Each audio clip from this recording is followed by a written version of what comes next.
آپ کو یہ یاد ہوگا کہ جب حضرت خالد بن ولید رضی اللہ تعالی عنہ عراق کی مہم پر تھے تو حضرت ابوبکر صدیق رضی اللہ تعالی عنہ نے 4 ملٹری کالمز شام کی طرف روانہ کیے تھے، اور ان چاروں ملٹری پیٹرولز میں، ان چاروں ایکسپیڈیشنز میں 4 بڑے بڑے صحابہ ان کی قیادت کر رہے تھے۔ حضرت ابو عبیدہ ابن جراح ایک لشکر کی قیادت پہ تھے، اور دوسرے لشکر کی قیادت حضرت عمر بن العاص فرما رہے تھے۔ اسی طرح حضرت شرجیل اور ایک اور صحابی چوتھے لشکر کی کمانڈ میں تھے، اور یہ تمام لشکر انڈیپینڈنٹلی آپریٹ کر رہے تھے سیریا میں۔ اور جب حضرت خالد بن ولید رضی اللہ تعالیٰ عنہ شام میں پہنچے ہیں تو یہ تمام لشکر جمع ہو کر ان کی کمانڈ میں آ گئے ہیں، اور پھر وہ تمام واقعات جو ہم پہلے بیان کر چکے ہیں کہ جنگ اجنادین اور اس کے بعد یرموک اور اس کے بعد پورے شام کی فتح۔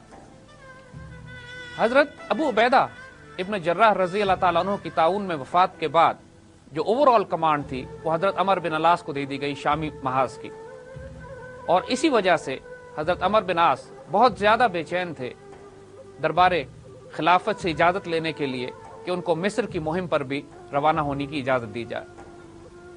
حضرت عمر بن عاص اپنے پہلے زمانوں میں اسلام لانے سے پہلے تاجر تھے، اور تاجر ہونے کی حیثیت سے کثرت سے آپ نے سفر کیا تھا مصر کی طرف۔ مصر کے علاقوں سے بھی آپ واقف تھے، مصر کا صوبہ بھی آپ کو پسند تھا، اور وہاں کے لوگوں سے بھی آپ مانوس تھے، اور انہی تمام وجوہات کی بنا پر حضرت عمر رضی اللہ تعالیٰ عنہ بھی اس بات پر مائل ہونا شروع ہو گئے کہ حضرت عمر بن العاص کو ایک پروبنگ ایکسپیڈیشن، ان کا خیال شروع میں یہ صرف یہی تھا کہ صرف ان کو حالات کا جائزہ لینے کے لیے ان کو مصر بھیجا جائے، جبکہ حضرت عمر بن العاص اس بات پہ مصر تھے کہ میں صرف 4000 مجاہدین کے ساتھ مصر فتح کر لوں گا۔ یہ اتنی غیر معمولی تعداد تھی، یہ اتنی حیران کر دینے والی تعداد تھی کہ بائزنٹائن امپائر کا ایک مضبوط صوبہ مصر، شام ان کے ہاتھ سے نکل چکا تھا اور وہ بکھرے ہوئے تھے۔ اب ظاہر ہے یہ بات بالکل ہر طرح سے ہر ملٹری اسٹریٹجسٹ کو یہ بات معلوم تھی کہ اگر مسلمان سیریا فتح کر چکے ہیں تو ان کا اگلا ہدف اس کے بعد مصر ہی ہوگا، اور بازنطینیوں نے مصر کے دفاع کے لیے بہت مضبوط مورچے تیار کیے ہوئے تھے۔ اس صورتحال میں صرف 4000 مجاہدین کے ساتھ مصر فتح کرنے کی بات کرنا حضرت عمر کے لیے بھی حیران کن تھی، لیکن حضرت عمر بن العاص اس پر پر امید تھے، پورے یقین کے ساتھ، اور بالآخر حضرت عمر نے ان کو اجازت دے دی کہ وہ آہستہ آہستہ مصر کی سرحد کی طرف پیش قدمی کریں۔ اس سے پہلے کہ ہم مصر کی مہم پر بات کریں، یہ ضروری ہے کہ ہم تھوڑی سی نگاہ حضرت عمر بن العاص کے پس منظر پہ ڈال لیں۔ حضرت عمر بن العاص قریش کے قبیلے سے تعلق رکھتے تھے اور بہت ہی معزز شخصیت سمجھے جاتے تھے، اور ایک غیر معمولی وجود، آپ ایک بریلینٹ فائٹر، کمانڈر، سپاہ سالار ہونے کی پوری صلاحیتیں، ساتھ آپ ایک شاعر تھے، ایک ڈپلومیٹ تھے، ایک پولیٹیشین تھے، ایک سیاستدان، اور بے انتہا زیرک، سمجھدار اور غیر معمولی فراست رکھنے والے صاحب بصیرت صاحب تھے۔ لیکن ان تمام خصوصیات کے باوجود آپ اسلام خاصی دیر سے لے کر آئے۔ صحابہ کرام تو بلکہ حیران ہوا کرتے تھے کہ ان تمام خصوصیات رکھنے والے وجود اسلام کی حقیقت کو کیوں نہیں پہچان پا رہے۔ آپ نے تقریباً 8 ہجری میں جنگ خندق کے بعد، یعنی غزوہ خندق کے بعد آپ ایمان لائے، اور ایمان لانے کا واقعہ بھی آپ کا بہت دلچسپ ہے۔ چونکہ آپ ڈپلومیٹ تھے، سیاستدان تھے، اور قریش میں بہت زیادہ معزز تھے نیگوسیشنز کے لیے، بات چیت کرنے کے لیے، تو آپ کو قریش نے اس جماعت کے ساتھ نجاشی بادشاہ کے پاس حبشہ بھیجا تھا کہ جہاں پر مسلمان پناہ لے کر بیٹھے ہوئے تھے۔ مقصد قریش کا یہ تھا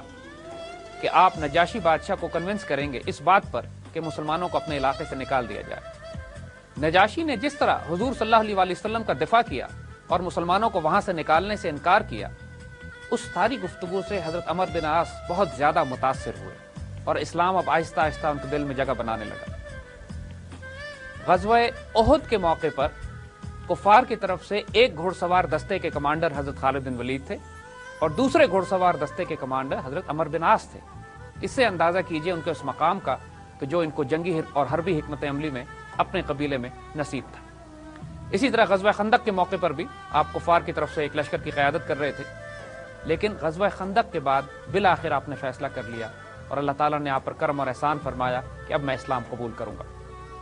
جب اسلام لانے کے لیے یہ مدینے کی طرف چلے ہیں تو راستے میں حضرت خالد بن ولید رضی اللہ تعالیٰ ان کو مل گئے۔ دونوں دوست اکٹھے ہوئے اور اکٹھے ہی حضور صلی اللہ علیہ وسلم کی خدمت میں حاضر ہوئے اور ایمان قبول کیا۔ یہاں پر ایک دلچسپ واقعہ ہوتا ہے۔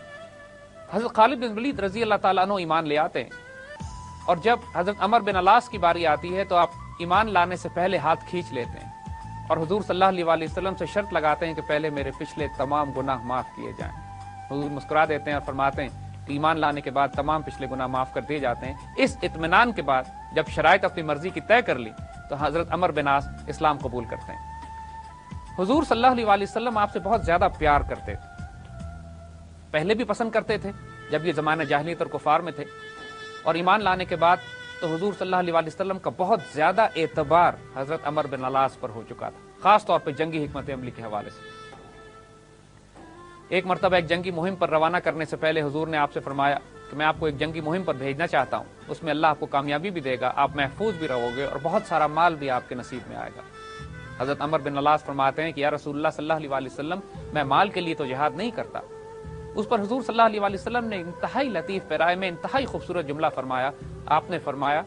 کہ مرد صالح کے لیے مال صالح برا نہیں۔ اس سے ہمیں بہت بڑی حکمت بھی ملتی ہے کہ اگر ایک اعلیٰ ظرف، اعلیٰ کردار اور ایک صالح رجل کو، صالح وجود کو دنیا بھی مل جائے تو دنیا پھر اس کے لیے فتنہ نہیں بنتی۔ دنیا فتنہ اس وقت بنتی ہے کہ جب کم ظرف انسان کو عطا کر دی جائے۔